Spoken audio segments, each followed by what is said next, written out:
The Toad Alchemy, Chapter 1, Meeting on the Lily River.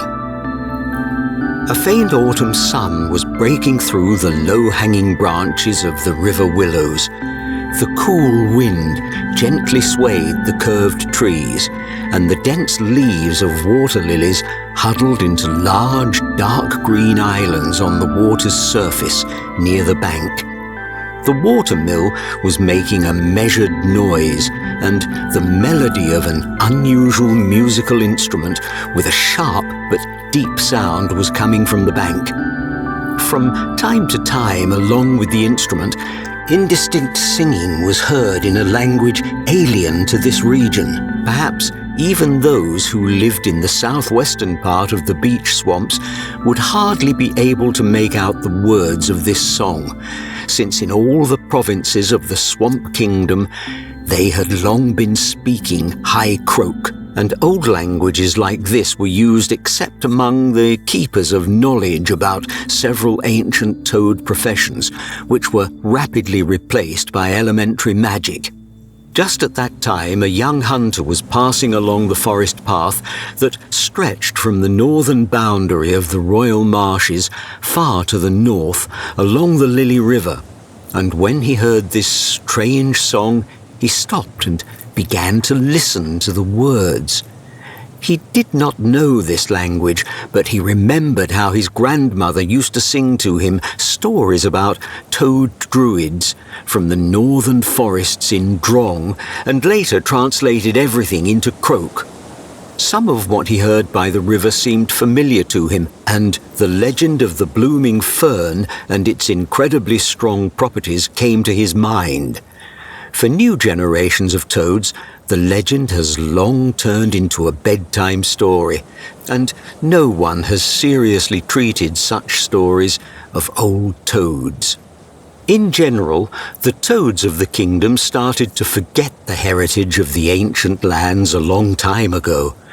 After the unification of the Swamp Kingdom in its heyday during the time of Croak II, the most famous king since the settlement of the southern marshes, the toads crept closer to the capital and adjusted to the interests of the crown, which at that time consisted in maintaining peace with neighboring warlike tribes, developing new crafts and trades, and, of course, strengthening the position of the Swamp Kingdom.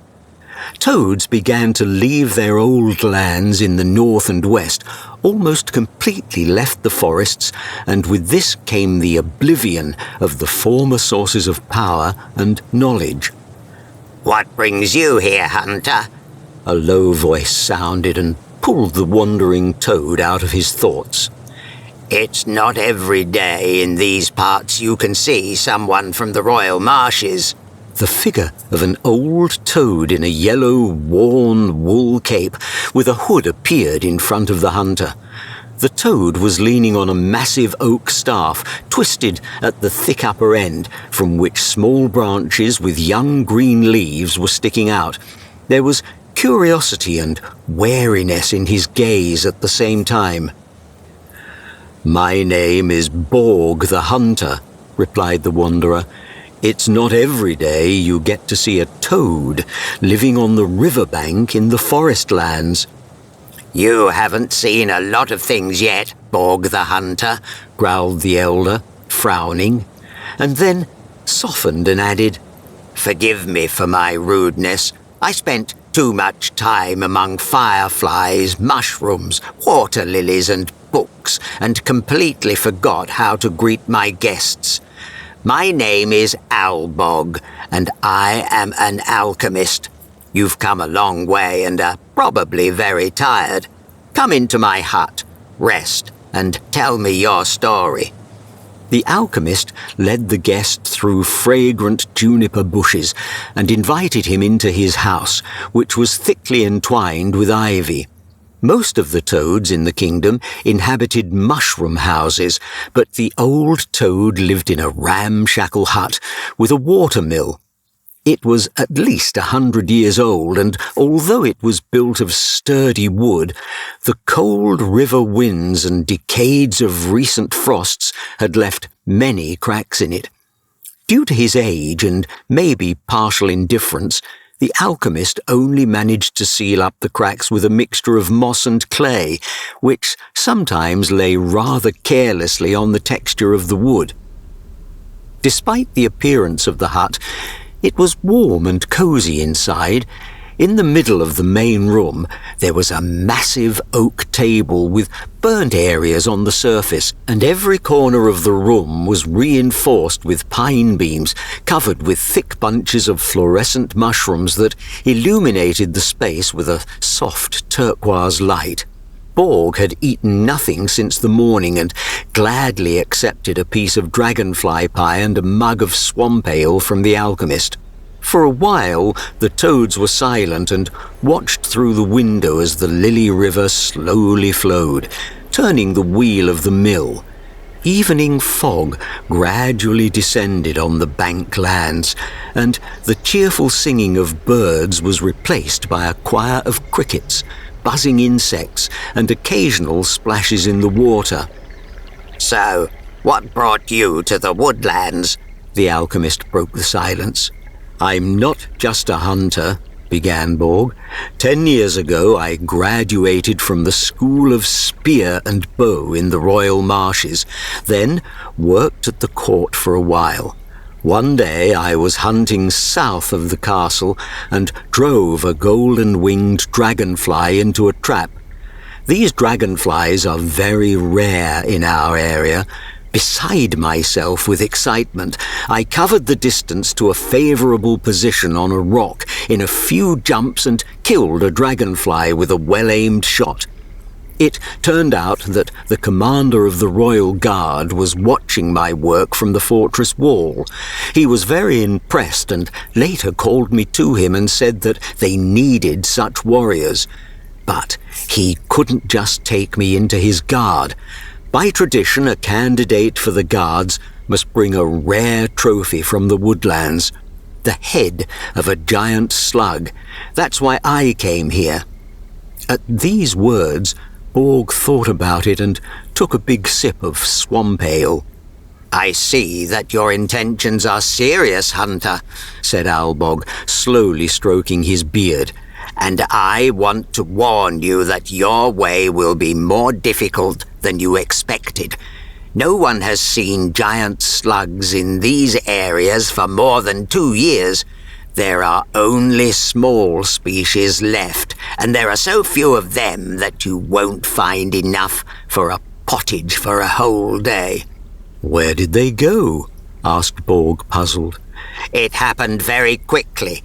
No one understood the reasons for their relocation, but I still managed to find out something. They headed north across the river." "I don't understand.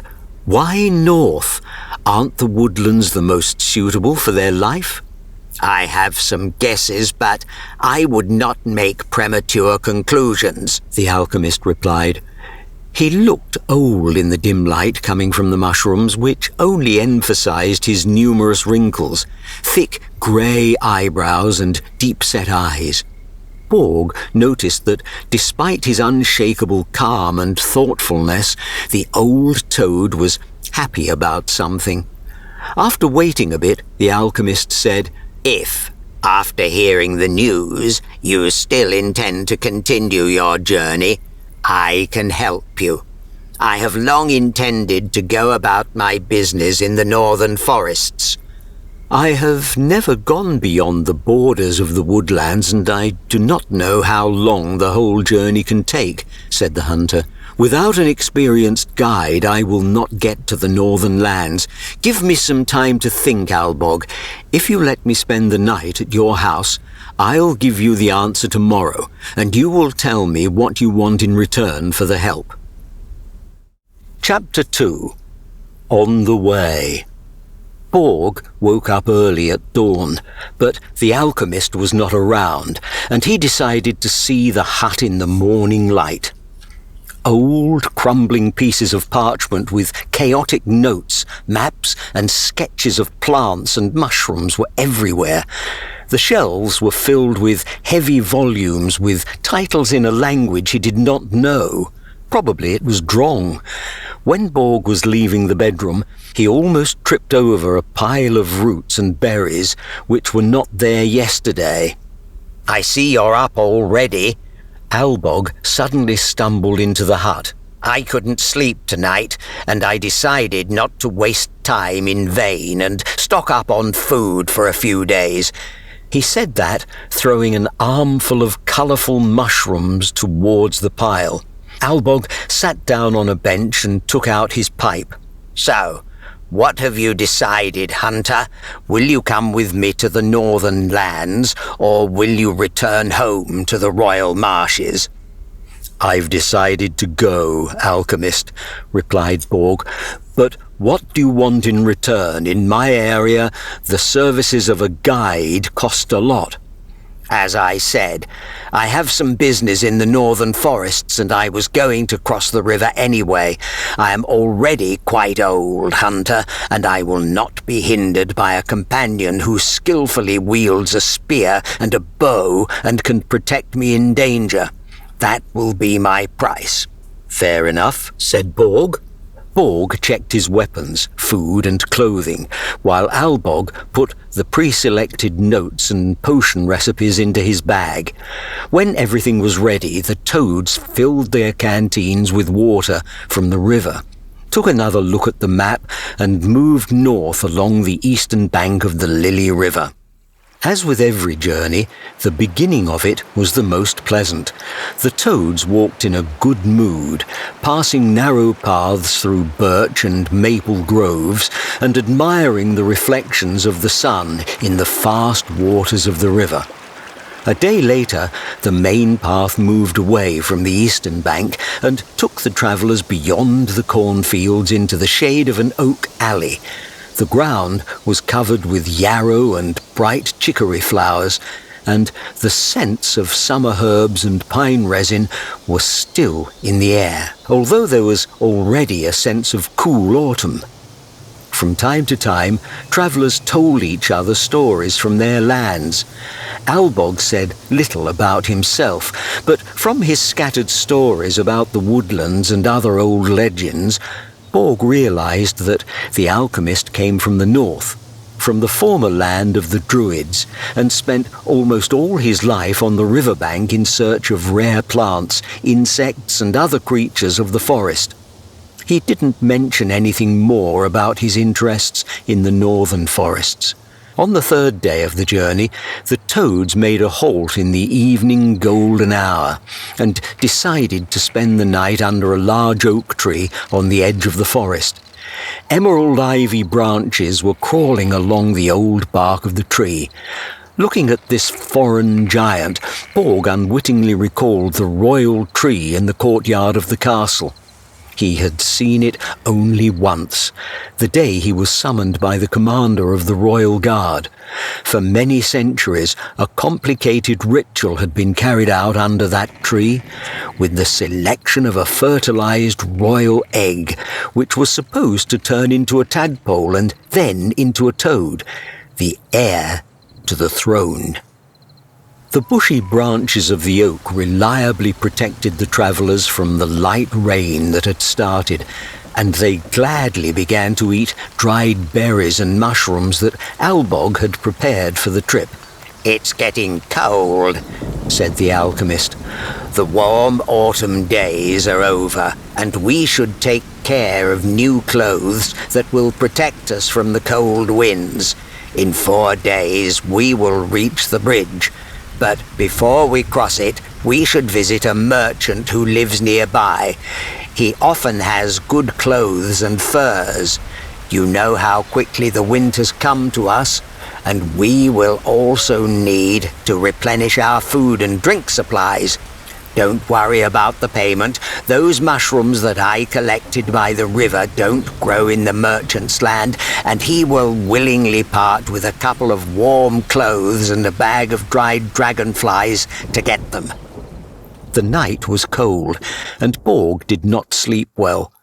After having breakfast with the remains of a dragonfly pie and warming up a little, the toads went on. The old toad remembered for a reason about the rapidly advancing cold weather. It rained all 3 days of their further journey, and the northern winds mercilessly blew through their woolen capes.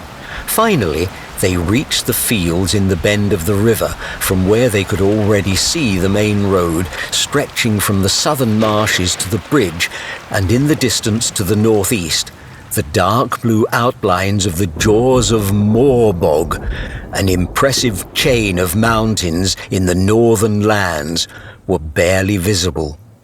There was no rain, but the sky was covered with heavy thunderclouds, and the travellers hurried through the tall stalks of rye so as not to get caught in the downpour.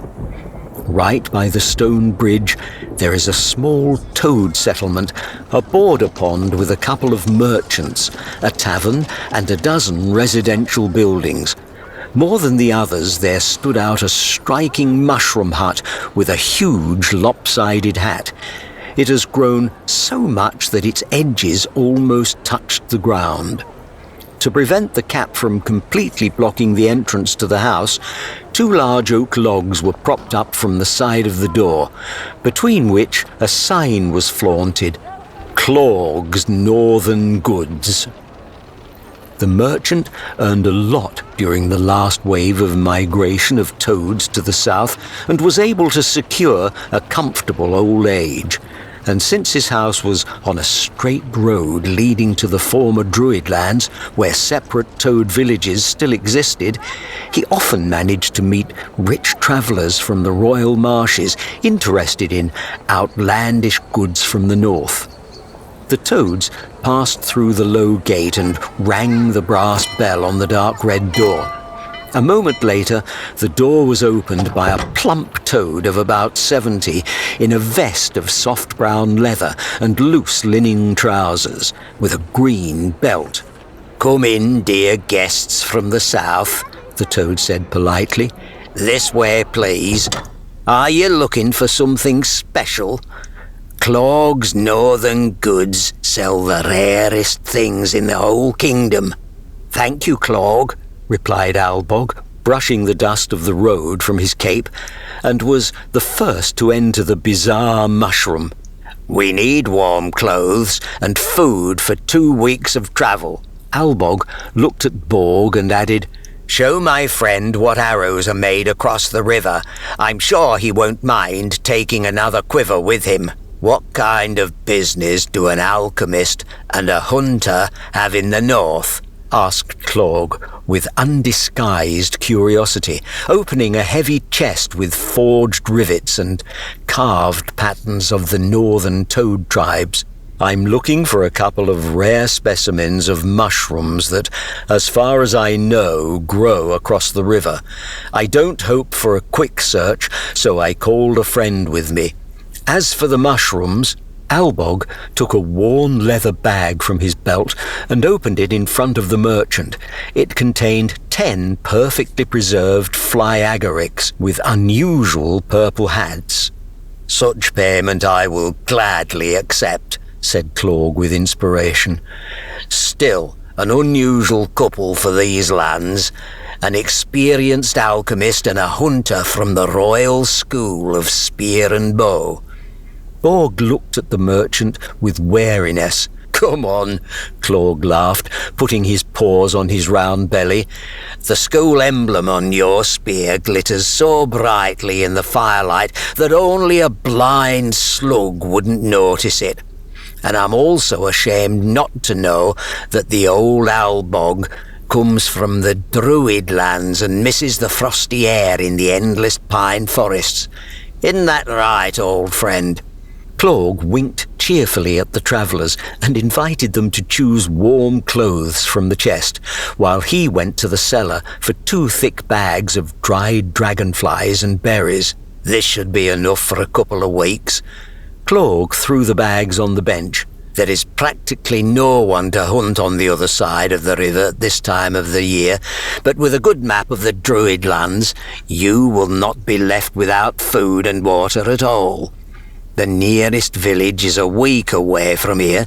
I've heard that they have a couple of excellent toad collectors who might tell you where to look for your rare specimens." Rare specimens, repeated Croak once more in a drawl.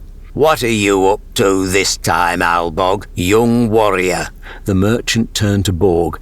Did you hear that your friend brewed potions for Croak II himself? That's enough. Albog interrupted him. We didn't come here for your stories, Croak. For 10 cave flyagarics, you owe another quiver of arrows to my friend. Albog put the provisions in his shoulder bag, took 2 thick fur capes from the chest, and saying goodbye, hurriedly left the merchant's house. Old Albog doesn't like to remember the past, said Croak, following the alchemist with his eyes. Obviously the experience at court was not to his taste. Well, good luck to your search, hunter. Croak handed Borg a quiver of black feathered arrows. Don't forget old Croak, and don't forget to put in a good word for me to the next traveller you meet. In the Croak's northern goods, there is always a thing for everyone. Borg said goodbye and slowly headed for the exit. Potions for Croak II, for the most outstanding Toad King, and why is this old toad constantly silent? What else is he hiding from me? This was spinning in Borg's mind. There was no sign of Albog on the street, and Borg assumed that the alchemist had gone to the tavern at the crossroads near the bridge. On the wooden signboard of the place, there was a toad with bulging eyes and a pot-bellied flask in its paw. The tavern was called Toad Potion, of course. You went here, muttered Borg to himself, and hid in the tavern from the coming downpour. It was hot inside. Fire was dancing in the 4 fireplaces on the lower level of the tavern. Apparently, the hostess was preparing properly for the cold night. Everywhere there was the murmur of toads who had come in for a mug of ale after a day's work in the fields. The clatter of wooden mugs mingled with the melodious ripples of the lute. Borg found out from the hostess that all the guest rooms were free that night and paid for one for himself and the alchemist. Albog sat alone in the far corner and thoughtfully looked at the fire. Shadows danced on his tired face, hidden in a beard that was dishevelled after a week's travel, and it was not difficult to guess that he was remembering the past days. Borg silently put 2 mugs of swamp, or rather pond ale, on the table, took off his cape and sat down next to him, looking at the old smoky fireplace. He took a couple of sips of the tart drink and started on a rye flatbed with cumin. I suppose you want to hear my story. Albog looked at the hunter, and he nodded. As a young toad, I left my swamp village for the first time and headed south to the Royal Marshes. In the capital, I found a job as a doctor's apprentice, and every day spent a lot of time searching for ingredients for his healing ointments. In a couple of years, I managed to have enough experience and knowledge to enter the Royal Mage Academy at the Faculty of Alchemy. At that time, it still existed. I studied the amazing properties of the rarest mushrooms, algae and insect glands. I made some progress in elementary magic and used all my strength and knowledge to further study the gifts of nature to the smallest detail. From morning to night, I hid behind the books, brewed potent potions, and conducted experiments on myself. In the end, I graduated with the title of an Adept of Alchemy and opened my shop near the royal castle. Things were going very well, and the kingdom was experiencing its heyday under the patronage of a wise king. More and more toad families moved to the royal marshes, and the demand for my potions, healing mushrooms and fermented berries increased. One busy day, the royal councillor came to me without warning and asked me to follow him. I was stunned, but I couldn't refuse. He led me into the castle through the main entrance and escorted me to the throne room. That was the first time I saw King Croak II. He was already 200 years old, but even at that age, his formidable, motionless figure, as if carved together with the toad throne, inspired deep reverence. He was kind and courteous and asked me questions about my business and my studies. In the end, he asked me if I wanted to become a royal alchemist, and finally caught me off guard with this question. With his permission, I was given a day to think about it. That night, I couldn't close my eyes because I understood how much responsibility could fall on my shoulders if I agreed. The next morning, the counselor came to me again and took me to the king. Croak explained to me that he had been interested in alchemy for a long time, and against the backdrop of the growing strength of elementary magic, he saw great sense in having such an experienced alchemy specialist as me handle royal assignments. Of course, I understood what a great honor it was, and I agreed to serve as a court alchemist.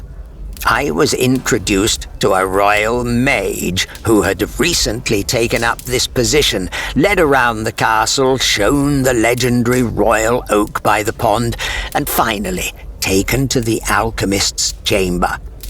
The first few days, they did not disturb me and gave me the opportunity to get used to a new place. And then the first orders began to arrive, to make a potion against insomnia for the chief housekeeper, to prepare a batch of healing mushrooms for sick toads in impassable swamps, to brew a potion of endurance for the commander of the royal guard. And so, 15, maybe 20 years have passed. I loved my job. There was a lot of it, and I lost track of time. One day the king himself came to me. He rarely did this because he was constantly busy or spent a lot of time in solitude. Still, gently and politely, he asked me if I needed anything, if I was satisfied with the reward for my service, and then invited me for a walk in the royal garden. There he told me that he was increasingly concerned that there was no heir left after him. It so happened that Croak II could not have offspring. He worked for many years and managed to create a strong kingdom and bring peace to the Toadlands. He was no less proud of his royal entourage and deeply respected the counselor, the mage, and me. However, he did not feel enough wisdom and strength in anyone to accept his royal staff and put on the crown. He was silent for a while, peering into the empty royal pond, and then he looked at me with his deep eyes and said, "Albog, my friend, I have aged a lot, and my mind is beginning to veil. Soon I will lay down the crown and begin the search for a worthy successor. But I am afraid that the time allotted to me will not be enough, and therefore I will ask you for one last favor, after which you and I will part our ways. I want you to make a potion of 3,000 years for me. There's a cold shadow hanging over the kingdom, Alborg, and I need more time. Give it to me, and you will make an invaluable contribution to the history of our swamps, rivers, and forests. I'm not going to put pressure on you, and I want you to think about what I just told you, but don't hesitate too long. I feel my strength is slowly leaving me." He left me with painful thoughts at the Royal Oak, and I never saw him again. Then it seemed to me that this was madness. Even if I managed to collect all the ingredients and brew this mythical potion, I wouldn't dare give it to even the wisest of all toads. I didn't doubt Krog's wisdom for a second, and yet no one should live longer than the time allotted to him, more than 1,000 years. I was scared, and I didn't know what to do. At night, I packed up my most necessary things, secretly left the castle and went to the woodlands. I hid in the woodlands for a long time, avoiding the roads, until I realized that they were not looking for me. Then I found an abandoned watermill with an old hut on the bank of the Lily River and settled there. And a year later, I found out that Krog II had died, having failed to carry out his plans. There was no successor. A cold winter came to our lands and turmoil began in the kingdom. The long winter and famine took many toads' lives, and a grain of doubt began to arise in me. Did I do the right thing? What would have happened if I hadn't been afraid back then and had done for the king what he asked? Would he have been able to prevent the disaster he warned us about? These questions, alas, remained without answer. Sometime later, I heard that the Royal Council had chosen the Royal Mage Florg as the defender of the swamp and forest lands and put the crown on him. Florg was a worthy toad with a lot of experience and a kind heart, and the toad people once again had hope for the prosperity of the kingdom. I know him well and respect him, Borg.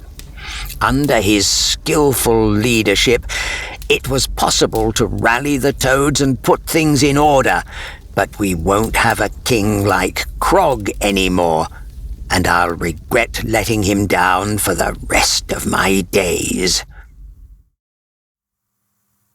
Chapter 3. Gorge of the Amphibian Gods. The next morning in the border pond was cool and clear. The pale sun lit up the rye fields and the road that led over the stone bridge to the north. All was soaked from the night rain. The pond gradually woke up and began to move. Borg thought about Albog's story for a long time. At night he had troubling dreams about the frozen swamp kingdom. In the dream, an old king with wisps of grey hair sticking out from under an ugly crown came limping up to him, looked at him imperiously, and silently handed him a bottle with some dark green potion. Borg took a sip. His stomach and lungs twisted, and he fell on the black ice, gasping for breath. After that, he woke up. For a while, he looked at the dense tapestries with images of toads working in the fields, floating on water lilies in a pond, and running through dark forests with boughs. In the dim morning light, with dust motes slowly floating through it, it all seemed a continuation of the dream. Borg didn't want to get up from a soft, warm bed at all, but there was a long way ahead of them. He slowly got up, put on his marsh-coloured knitted cape with leather straps, fastened his spear, bow and new arrows behind his back, and, throwing his travel bag over his shoulder, went upstairs where the alchemist was already waiting for him and, as usual, smoking a pipe.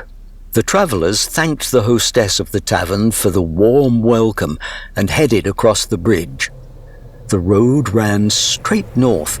To the right in the distance loomed the outlines of the jaws of Morbog, high mountains with sharp peaks, named after the deity worshipped by all the toad warriors and hunters. and to the left, beyond the pine forest, the gentle ledges of another more ancient rocky ridge were barely visible. Soon the travellers reached the plain where the old road forked. The main road continued to go north, and the second steeply went west through the woods. No one has walked on it for a long time, and it is overgrown with thick, dark grass. Wait, Borg. This way. Albog pointed to the abandoned road. "Why, aren't we going to the northern forests?" asked Borg. We are, but not to the northern ones. We are going to the Croak forest. "The Croak forest?" exclaimed the hunter. "You didn't tell me anything about it. How many more riddles and mysteries are waiting for me, Albog?" I didn't lie, but I didn't tell the whole truth either. The slugs did move north, but then turned west. In the northern villages, people saw them and confirmed that. There's only one place in the west they could have gone, and that's the Croak forest. "All I've heard about this forest is that no toad has gone there for hundreds of years, and there are reasons for that," Borg blurted out sharply. That's not quite true. I was in that forest once. Albog sat down on a round boulder and leaned on his staff. Trust me, Borg, if you're looking for a giant slug, you'll find it there. I'm sorry I didn't tell you the whole truth right away, but you wouldn't have come with me if you'd heard about the Croak forest back in my hut. I know the way, but I'm not young anymore, and I wouldn't get there alone. Albog smiled gently and looked into Borg's eyes. You remind me of someone with your persistence, and I want to help you. Let me take you to the forest, and you will help me finish my old business there. Will you go on with me? "You leave me no choice, old toad," said Borg, and sighing, looked at the distant rocky ledge. "After a week of travelling, I can't return to the royal marshes empty-handed. I'll go with you, if you tell me what your business is in that forest and what dangers await us there." I have to meet someone there, an old acquaintance of mine. He poses no threat to us, but the forest itself is changeable and can be very unpredictable.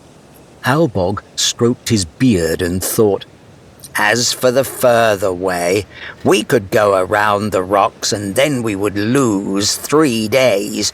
But I know a passage through the rocks, an ancient gorge that I once walked through many years ago. But that was truly a long time ago, and this place could have also changed after a long winter. Which way do you choose, Borg? "Lead through the gorge, Albog. I want to get home before the first frost." By the end of the day, the toads reached the edge of the forest, beyond which the formidable stone walls of the gorge of the Amphibian gods could be seen. According to legends, the god Ungolok came out of this gorge and wandered through these lands in the form of a large white lizard and taught the first toads to speak. We'll spend the night here, Albog pointed to a round clearing with moss, and tomorrow at dawn we will move through the gorge. The toads had enough food, and they cooked a hearty dinner on the coals, after which they wrapped themselves in their fur capes and fell asleep on the soft ground. Before sunrise, Borg was awakened by the creaking of trees. Gusts of winds strongly bent the elastic pine trunks, and thunderclouds were already sparkling in the distance. It's time to leave, he heard Albog, who was packing the last things into bags. In half an hour, we will reach the gorge and hide from the storm. Borg had never seen rocks so close before, and in the impending thunderstorm, the stone rift seemed to him the entrance to another gloomy world. Finally, the toads entered the gorge. The wind howled inside, and small stones constantly crumbled under their feet, and the travellers had to hold on to the black walls in order not to fall. The first part of the way into the depth of the rift seemed difficult to them, and they were relieved to find that the ground was gradually becoming smoother and harder. When it became completely dark and the howling of the wind died down, Albog took a small flask of transparent ointment from his bag and applied it to the upper twisted part of the staff. When interacting with the air, the ointment began to glow softly, and the interior of the gorge appeared in front of them in a bluish light. At the top, the rift was fused, and the further path lay through a long cave, slightly going down.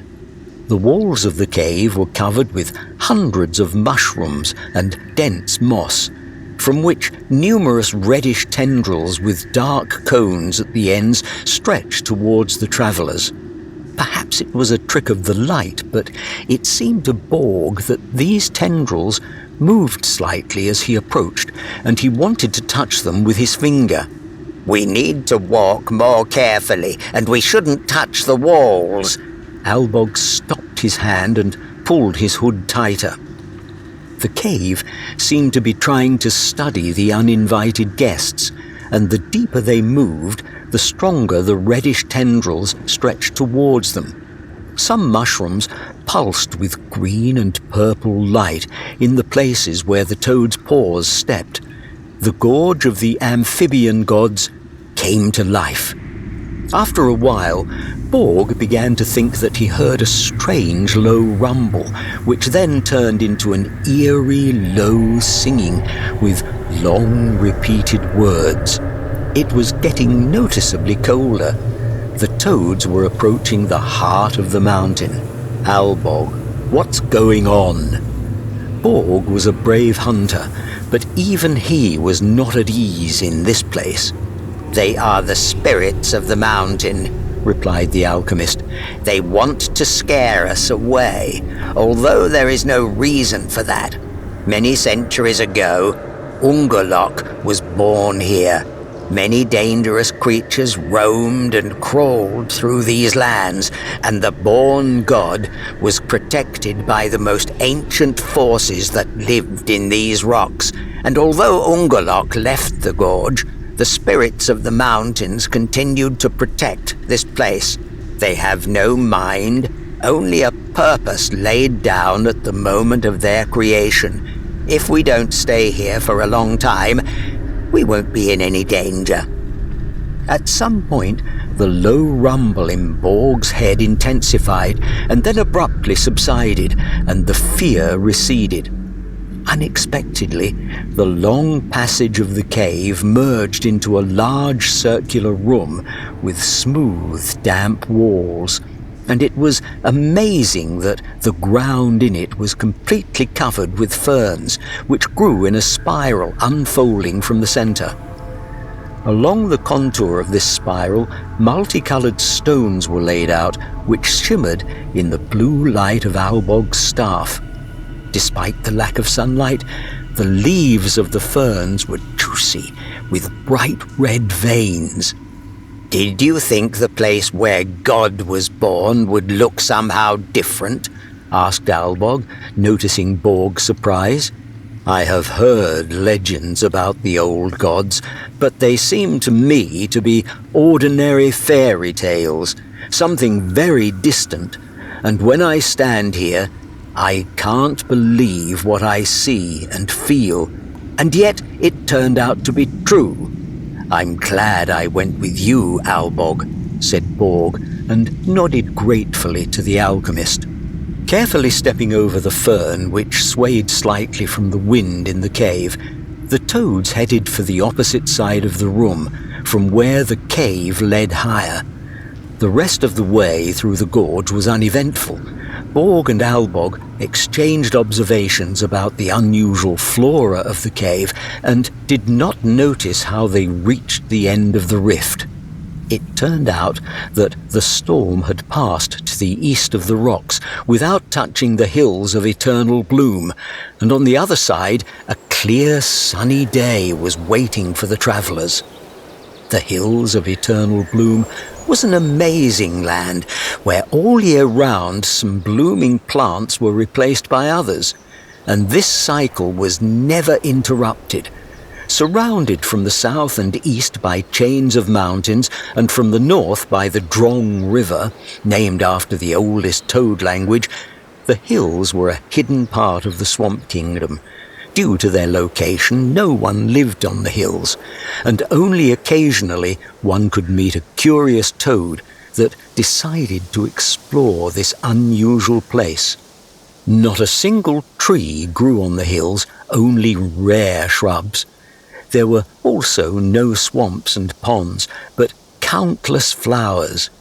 In summer, when poppies and cornflowers bloom, the red and bright blue colour blinded the eyes, and closer to the beginning of autumn, the hills were painted in yellow-white colours of goldenrod and yarrow. The buzzing of insects mixed with the loud murmur of a dozen streams that burst out of the ground and disappeared into it again, skirting a dozen colourful hills. It was warmer here than to the east of the mountains. The toads took off their fur capes and, having wrapped them in rolls, attached them to shoulder bags. Evening will come soon. We need to look for a place to camp by the nearest stream, said Albog, checking the map. In 2 days we will reach the Drong River and cross it by swimming in the shallowest place. There will be 1 more day of travel to the Croak forest.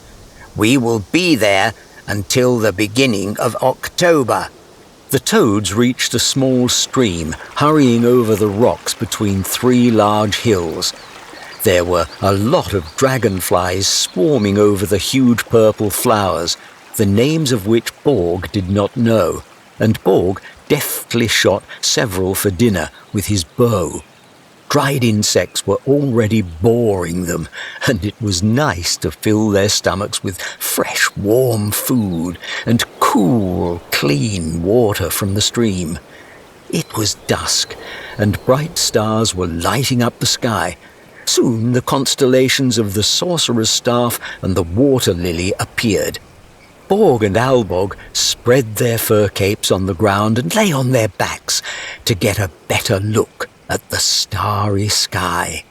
Have you ever heard the legend of the Fern Flower? Asked Albog, the dozing Borg. Every little toad in this kingdom has heard it, replied Borg, shaking off his slumber. It became a legend only because almost no one could see the Fern Flower, continued Albog. It blooms only 1 day a year, or rather at night, during the hunter's moon at the very beginning of October, when the entire harvest has already been harvested, and animals roam the fields in search of food. They say the toads who have to do great things are born on this night. In the whole kingdom, I know of only 2 places where the fern has ever bloomed: the Royal Pond in the southern marshes, where the first stone of the castle was laid, and the Croak forest, where you and I are going.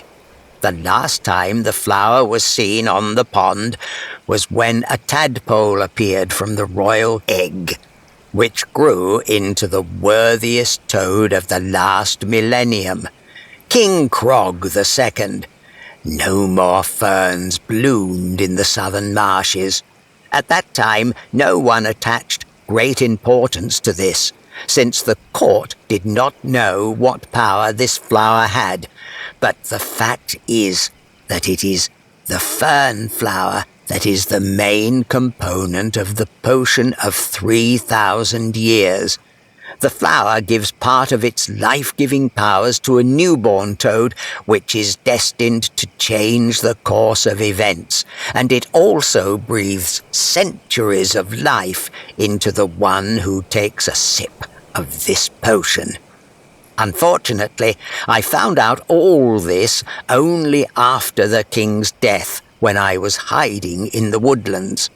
I went all over the kingdom looking for mentions of the potion and found the answers in the Croak forest. "So, we're going to the forest to get this flower?" asked Borg, having come to his senses after the words of the alchemist. "And what about the slug hunt?" "The giant slugs are there too, Borg," reassured him Albog.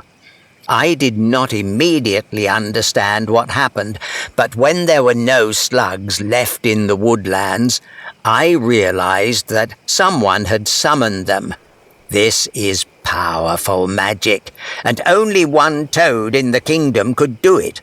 A forest sorcerer whom I met many years ago and who told me that the legend of the flower is no fiction. Trusting me and my interests, he told me that every year he looks forward to the night when the Fern Flower blooms. He is attracted by the image of the flower's beauty and its immense power, but he never planned to use it for his purposes. When I told him my story and mentioned King Krog's request, the sorcerer frowned. We argued, and he insisted that I leave the ancient forest. And now, when by the will of the sorcerer all the slugs from the south have crept into the forest, only one thing comes to mind. The fern will bloom again, and this time with special force." "But why would the sorcerer summon slugs?" asked Borg without understanding.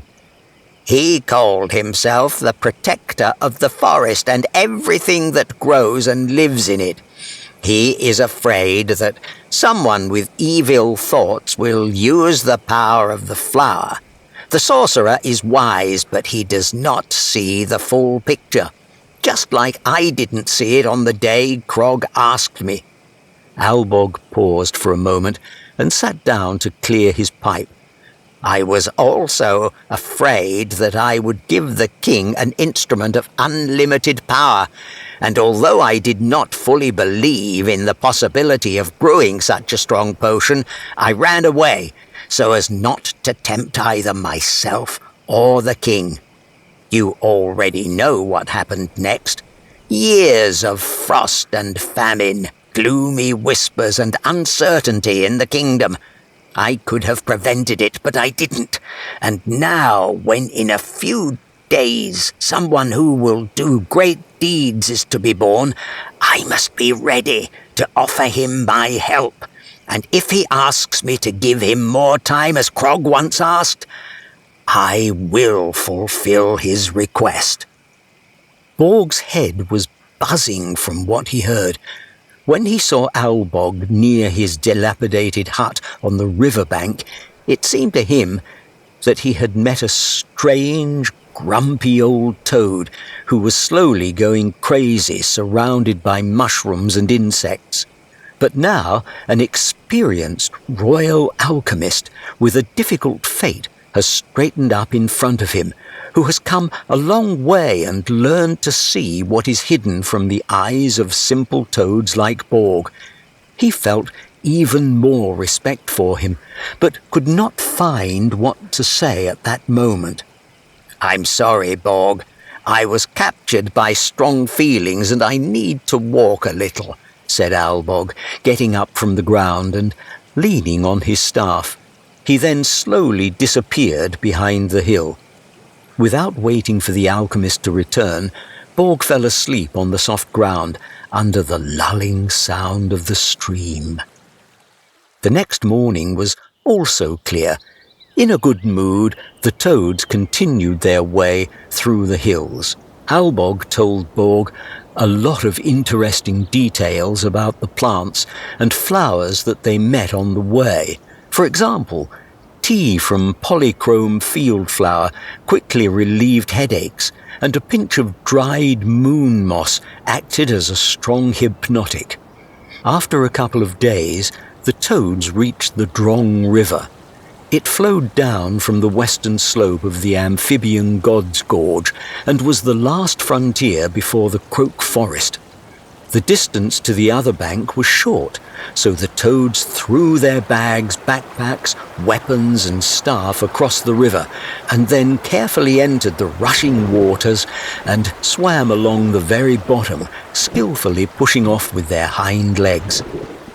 There was the last throw to the forest across the fields, which the toads almost completely overcame in half a day. The day was cool, with changeable weather, and by evening a thick fog descended on the fields. Borg and Albog decided to make a halt earlier to have a good rest before entering the forest. They found a thick tree felled by the wind and stretched their capes between its broken branches and the ground, pressing the edges down with stones. The toads dined on crunchy insects that Borg had caught the day before in the hills, and then lay down under their warm canopies and fell fast asleep. Chapter 4. The Croak Forest. By morning, the fog had receded, and the toads saw the mighty Croak forest. Straight rows of trees with long silver trunks towered in front of them, which ended in ornate crowns with orange foliage. It was like an endless maze, confusing the traveller to take him away from the heart of the forest. There were many rumours about the Croak forest.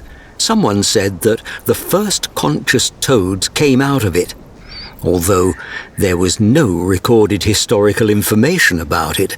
The others said that the forest had always been wild and that forces lived there, fiercely defending their land, beyond the control of even the most powerful toad sorcerers. Although one of the well-known facts about the forest was that one day the elder brother of the royal mage, Florg, who at that time was still studying at the Swamp Academy, settled there, and throughout the years of deep study of the power of this forest, turned into its defender. They tell a lot of terrible things about this place, but I hope for the prudence of the sorcerer, said Albog, and confidently walked through the silvery trees, practically not leaning on his oak staff. Borg hurried after him with his spear at the ready. The further the travellers advanced into the depths of the forest, the gloomier and more impassable it became. Over time, the beautiful silver trunks were replaced by lower trees with powerful roots and dense, bumpy bark, which grew so close to each other that their branches intertwined, creating narrow tree arches. Sunlight could not penetrate through the thick brown foliage, and it became difficult to breathe. Pores constantly fell into the wet, squelching moss. "How far do we have to go?" asked Borg. "The rest of the day and part of the night. Soon we will reach the stone plateau, and after passing it, we will get into the domain of the forest sorcerer." The hunter frowned. "We need to set up a camp and rest. We're barely moving our paws anymore. Why are we in such a hurry?" Albog turned abruptly and looked at Borg with his penetrating gaze, in which, for the first time since their acquaintance, anxiety was read. "I feel that the forest has changed. It is impossible to set up a camp and burn bonfires in this part of the forest, and I wouldn't risk closing my eyes here, even for a short sleep. So far, the path has been calm, but do not be deceived, Borg. We are being watched, and we are not expected in the heart of the forest." The toads walked slowly on the wet moss, which was sinking more and more under the weight of their paws. There was no sound of birds singing, no rustling of leaves. The forest froze in anticipation. Finally, they reached a high step of stone slate, beyond which the plateau began. They scrambled up the crumbling stones with difficulty and saw in front of them a sea of grey fir trunks that randomly stuck out of stone cracks. These were not fluffy green fir trees, as in the southern lands, but a gloomy forest of centuries-old evil spirits with ugly broken twigs fingers and branches with black needles that had sunk to the ground under the weight of years. As soon as the toad paws stepped onto the stone plateau, the forest began to whisper. To the left and to the right, translucent shadows swept past the travellers. The fir trunks creaked threateningly, and their bark cracked from tension. Fear crept deep into the souls of both toads. Albog offered Borg to drink a concentration potion, and it became a little easier to move forward, although danger still circled the toads. The nightmare of the fir forest seemed endless, but at some point the trees ended, and a huge section of bare stone slabs stretching far to the west opened up in front of the toads. As they made their way through the forest, it got dark, and a large orange moon was visible in the sky, which was supposed to become full the next night. "Albog, we should rest for at least a few hours," said exhausted Borg. Good. Lie down and rest. I'll stay on guard. Albog sat down on the twisted log, took a small bottle of some bluish liquid from his bag, and drank it. He leaned his paws on his staff, and, without blinking, stared into the darkness of the forest. Borg fell asleep almost instantly, but all night he was tormented by nightmares. He dreamed that he was walking through the Black Forest after the alchemist, but began to lag. Borg called him, but he did not turn around and only moved further away from him, hiding behind the trees. Borg's paws sank knee-deep into the ground, and the terrible, gnarled trees tightened into a ring around him. They wrapped their roots around him and dragged him deep into the thick mud. Then he dreamed of a forest sorcerer who was hovering between tall fir trees and silently looking at him with empty black eye sockets. Borg tried to run, but no matter which way he turned, he always found himself at a steep cliff with a bottomless abyss under his paws. Only with dawn did the bad dreams recede, and Borg was able to sleep without worries. It's time to go, Hunter. Albog woke him up when the sun had already fully illuminated the cold stone slabs. "How long have I been asleep?" asked Borg, coming to his senses. I don't know. Half night and a couple of hours with dawn. But we have to go. We have to get to the heart of the Croak forest by the evening. For a long time, the toads walked on the rocks until they reached the descent into a deep ravine, where a new section of dense forest with intertwined roots and crowns of trees began. The sun disappeared behind the brown foliage again, and the toads plunged into semi-darkness. Once again, Albog used his glowing ointment, covering his staff with it, and continued to lead Borg deeper into the forest. The toads made their way through the thicket to the west for at least 2 hours, when suddenly the setting sun began to gradually break through the thickness of the branches. The trees parted, and Borg saw in front of him an oak grove covered with mushrooms of amazing sizes and shapes.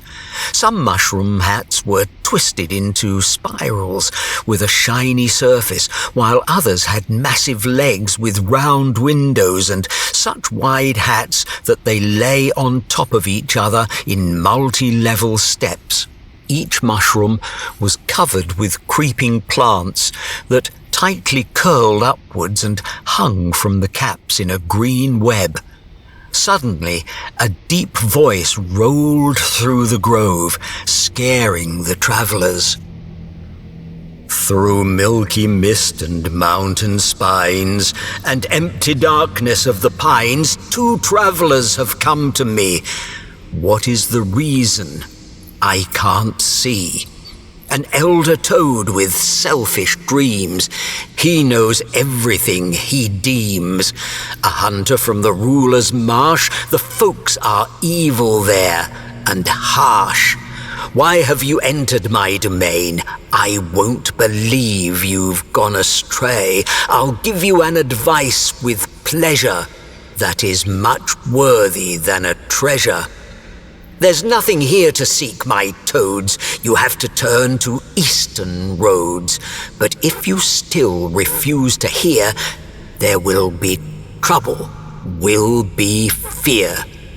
Have I not made it clear to you, Albog, that you are not welcome in the forest? Finally, Borg noticed the figure of a sorcerer on the balcony of one of the giant mushrooms.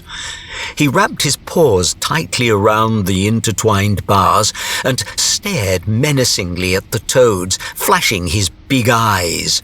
His grey beard fell below his knees and was tied at the end with a ring of ivy.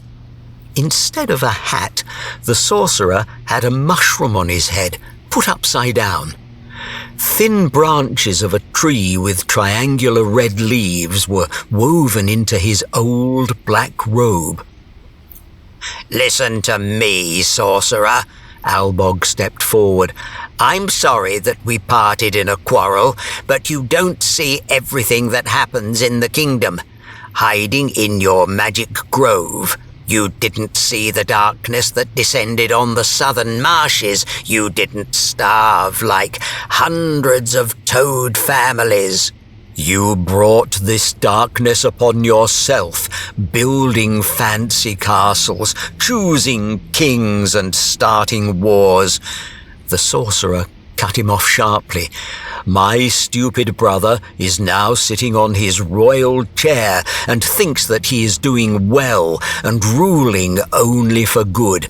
And then toads like him dare to ask their court magicians to prolong their lives, to continue enjoying their powers. Your brother is a worthy mage and ruler." Albog tried to calm the sorcerer. "He has his flaws, but he does his job with honor. But it's not about him. You know that today a toad will be born, which is destined to unite all folks again, as Croak once managed, and this time I have to do the right thing." "So that's why you came. You decided to steal a fern flower from the heart of the forest, and you also brought this thug with you," blurted out the sorcerer with a contemptuous nod in the direction of Borg. "Well, I decided a long time ago that brute force is not my way, but I will not stop the guardians of the forest, who will protect with dignity what should remain untouched." With these words, the sorcerer disappeared inside the mushroom, and from all sides from behind the trees, huge brown slugs with disgusting black mouths full of small sharp teeth crawled towards the toads. All that remained was to run into the depths of the grove, along its narrow paths. The slugs were rapidly coming up from behind, and Borg was desperately looking for a place to hide. Ahead, he saw a passage in a stone embankment with veins of thick grass, and shouted to Albog to follow him. The alchemist could barely keep up, limping behind with a staff in his hands. Running into the passage, Albog stumbled, and the slug that overtook him from behind grabbed his paw and began to drag him back into the grove. Borg noticed it in time, and in a long jump poked the slug in the side with a spear. The slug hissed and released Albog's paw. "Let's run for cover," shouted Borg, and dragged the alchemist further down the passage of stones. They ran almost to the end of it, when suddenly a new enemy blocked the road in front of them. It was a huge silver slug, even bigger and faster than its fellows. He let out a terrible wheeze and rushed towards Borg, who was already standing ready with his spear. At the school of spear and bow, young fighters were not trained for such battles, but still, years of training and hunting made Borg a strong and agile warrior. The slugs behind the toads stopped, blocking their escape way, and Borg bravely repelled the giant's attacks, covering the alchemist with himself. After several unsuccessful attempts to grab the hunter, the silver slug decided to lean on him with all its weight to pin him to the stones, but Borg foresaw the giant's attack and at the last moment jumped aside and cut his neck with a chopping spear blow. The slug fell to the ground in front of the toads and panted heavily. "Stop this madness!" There was a sorcerer's cry who suddenly appeared at the other end of the passage. He hit the ground with his staff, and a dozen slugs behind the toads spread out in different directions. The sorcerer hurriedly approached the dying silver slug and looked angrily at Albog and Borg. "If you are ready to risk your lives and kill the Prince of Slugs for your selfish purposes, then take the flower and get out of the forest." The sorcerer closed his eyes and began to chant a spell in low guttural sounds, slowly swinging his staff, at the end of which a yellow stone with many facets was fixed. The spell stopped the bleeding, but the slug's wound was too serious. "Let me help," said Albog, and knelt in front of the slug. He took out an oblong vessel with a translucent white ornament from his alchemist's bag and put it into the edges of the wound. The sorcerer continued to recite the spell, and the wound gradually began to heal. The skin in the center of the wound became rough, and the silver giant stopped breathing heavily. He carefully rolled over from side to belly, looked at Albog, and slowly crawled away after the other slugs. "We didn't want this battle," said Borg, "and yet you almost killed the last slug prince," said the sorcerer, a little more gently. "However, this is also my fault. I wanted to scare you away from the heart of the forest, but I understand your strength and agility, Hunter." The sorcerer sighed. "If you really need a fern flower, you can take it, but please don't come back to this forest again." With a last inquisitive glance at the travelers, the sorcerer adjusted his robe and disappeared. "I'm afraid you'll have to go home empty-handed, Borg," said the alchemist. "After the journey we've made and everything you've shown me and told me, Albog, I'm not sure I really want to join the Royal Guard anymore. I want to see our whole kingdom, to visit places where I have never been before, to understand what toads do in the northern lands and impassable swamps. During the last 2 weeks, I've learnt more than I have in 10 years, Albog." "That's indeed an amazing feature of all great adventurers. The traveller never returns home the same," said the alchemist with a smile. "The sun will soon set, my friend. Help me find the flower." Borg and Albog came out of the stone passage and found themselves in a clearing with a dozen tall trees and such thick trunks that even 4 toads could not embrace them by holding their paws together. The whole ground was covered with ferns and ivy, crawling through it and climbing up the trees. "This is the heart of the forest, Borg," said the alchemist with delight. When the sunset rays were slipping away along the tops of the colossus trees and the bright hunter's moon lit up in the sky, Borg noticed a small white flower in the very center of the clearing.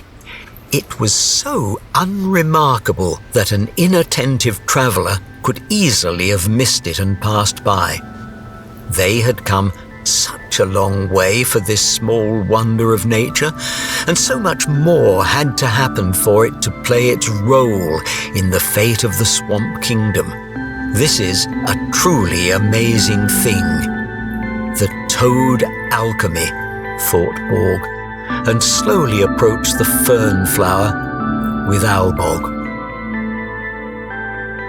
The end.